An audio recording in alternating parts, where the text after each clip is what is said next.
Hello everybody and welcome back to Crochet Through Corona. We are now on lesson 2. Hopefully you have been practicing your chain stitch from lesson 1 and you've got a nice even tension with the loops being not too big and not too small, and you've just got used to that rhythm.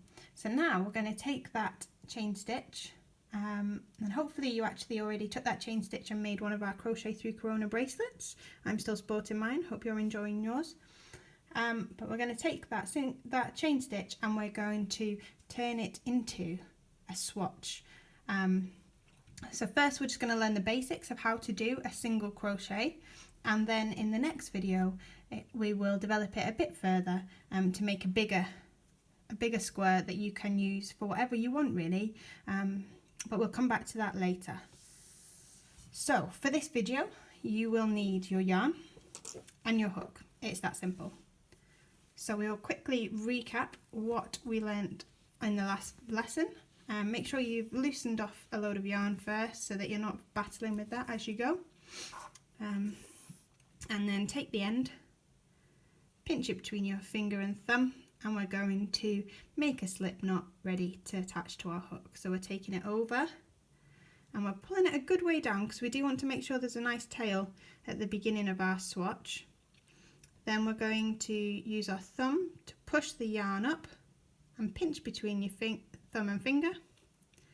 Take the yarn over the top and then put your hook in and pull tight.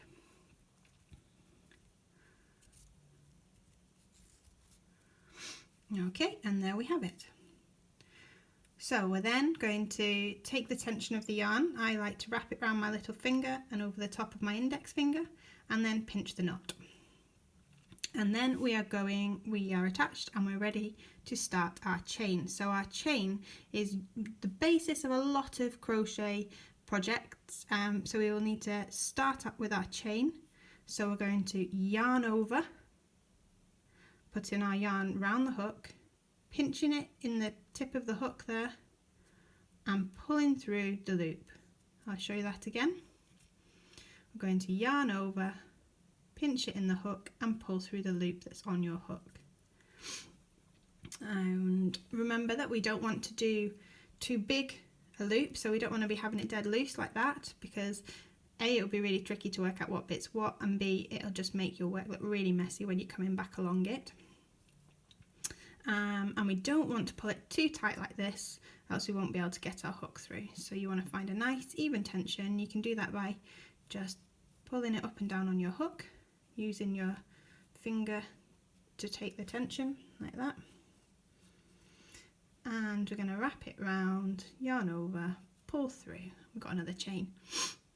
Now we're going to do 11 chains. So you can see here I have got 3, so each V represents a single chain. So we've got 1, 2, 3 chains on here already, and so I'm going to carry on to 11. So we've got 4, 5, 6, 7, 8, 9, 10, 11.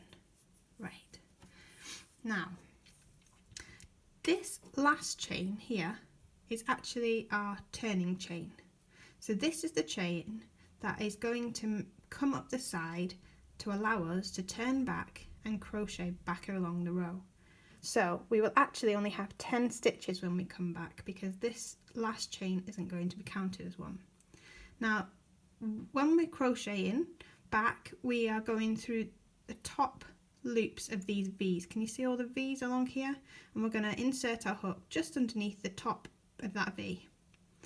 Most of the time that'll be how you're expected to crochet into the foundation chain, but we do have a spine along the back, and sometimes a pattern will require you to, instead of starting in the top of this V, it will require you to go into the back of the V, back into the spine, so that it's more even throughout the project, but it depends what it is you're making. So when you're doing a single crochet, you skip the first chain from the hook. So they use the phrase first chain from the hook, and the first chain from the hook is this one that your yarn is coming through. So that first V that your yarn is coming through, that's your first chain. and we're going to go into the second chain from hook. So that's the first one that your yarn's coming through, and the second one is the one just below it.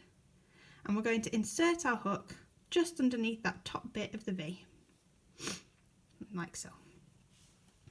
We're then going to take our yarn over, just like you did with the chain, and you're going to pull through.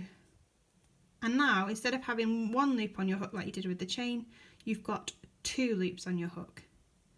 You're then going to yarn over and pull through both of the chains, the loops that are on your hook. And that is a single crochet. It's that simple. So we'll go through that again. We're going to go through the next V. I'm going to move my fingers down so that I'm pinching the chain after the one I'm working in, and that'll stop it all stretching out of shape. So there's my V. You can see that just there. This one here. I'm going to go underneath that top part of the V. I'm going to yarn over, pinch it in the hook and pull through. I've then got 1, 2 loops on the hook, and I can either pull through one at a time or pull them through them both. So I'm going to go through one at a time. 1, 2. Now I've actually made a mistake here, and the beauty of crochet is it's really easy to pull back through. So, oh no, I haven't, my yarn's just a bit loopy. That's fine. Ignore me, carrying on. We are going under that top part of the V, yarning over and pulling through, and then we can go pull through both. 1, 2. And we're going to carry on through the rest of the chain. So we yarn in, hook in, yarn over, pull through, yarn over, pull through both loops. Insert hook, yarn over, pull through, yarn over, pull through both loops. Insert hook, yarn over, pull through, yarn over, pull through 1 and 2. And just keep moving your thumb and finger further back to pinch the chain as you go, so that you're not stretching any of them too big. And so underneath that top bit of the V, hook in, yarn over, pull through, yarn over, pull through both loops. I'm really trying not to sneeze here so that it doesn't deafen you. And on our second to last one now, yarn over and pull through. And then when we get to the very last one, just here, you can see our V just there. We do it just the same as all the others, but you want to pinch the knot so it doesn't, the slip knot doesn't pull wider.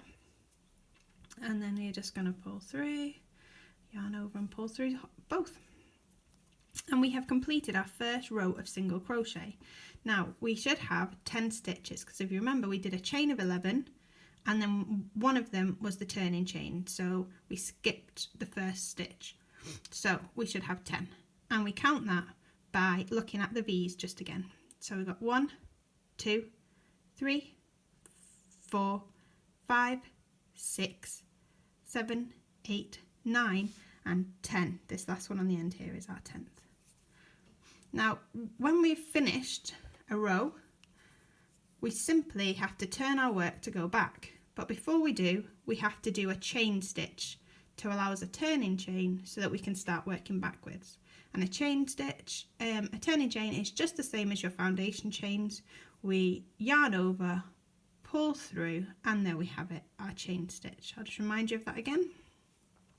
We've just got one loop on our hook, we yarn over, pull through, and then there's your turning chain. And then we simply flip our work over. Just show you that again.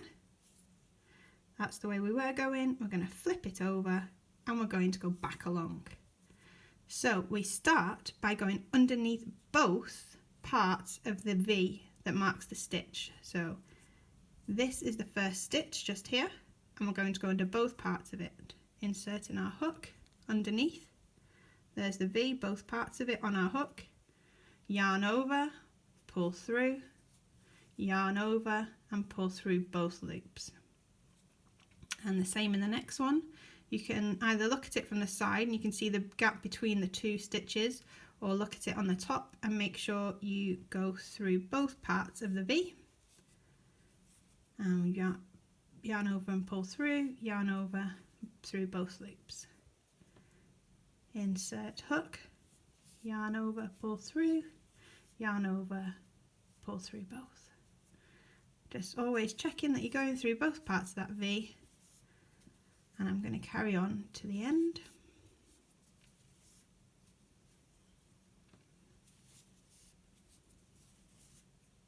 I'm not expecting you to work this fast, I'm just hoping to get to the end to show you where the final stitch is, and then I shall leave you to get practicing on your single crochet.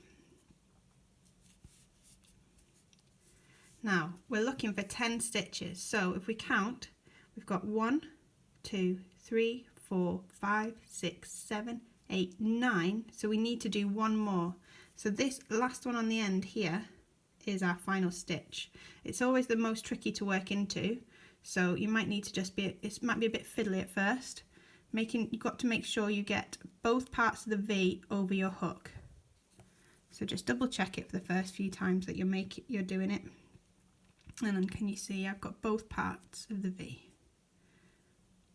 And there you can separate the two parts. And then just treat it like all the others. Yarn over, pull through, yarn over, pull through. And then you've done another row, and you can double check at the end of each row. I suggest you double check you've got 10 stitches still, because it is common to start adding stitches and end up with 11, or lose stitches and end up with 9. And if you carry on doing that, you'll find at the end your swatch is really wibbly at the sides, and it'll either start growing or shrinking. And your tension as well, so how tight or loose you hold the yarn in your left hand or right hand if you're left-handed, will in effect how spread out your swatch is. So the looser you hold it, the bigger it'll be, and the tighter you hold it, the more crunched up it'll be. And you want to try and find a nice middle ground where you're repeatedly using the same tension so that it's making a nice shape.